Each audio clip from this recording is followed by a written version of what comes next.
All right, time to come at you with another word on the street.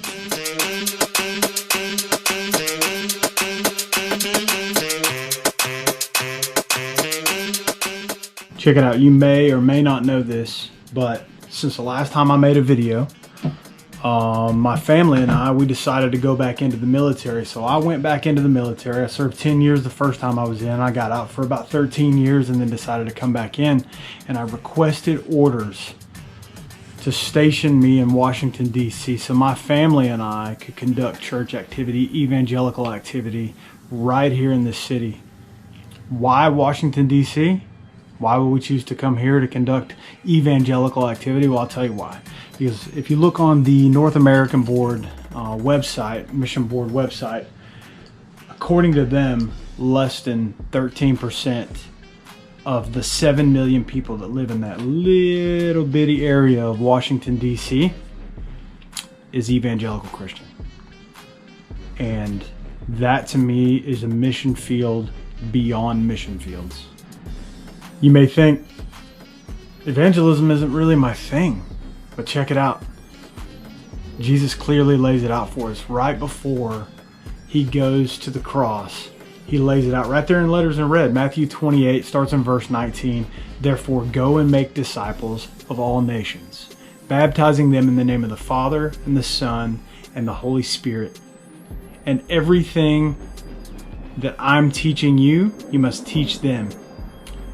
Everything that I've commanded you, you must teach them. And surely I am with you always to the very end. Paul captures something similar in the very beginning of the book of Acts, which kind of lays out the origins of the first century church and really kind of a how-to on how to conduct church planting and evangelism. And he says it like this. These are Jesus' words as well. But you will receive power when the Holy Spirit comes upon you, and you'll be my witnesses in Jerusalem and all Judea, in Samaria, and to the ends of the earth. So in Jerusalem, which is the city, Judea, which would be like the state, and then to Samaria would be like the extending regions around. That's a command that Jesus has given us in 2 different verses that we've looked at so far.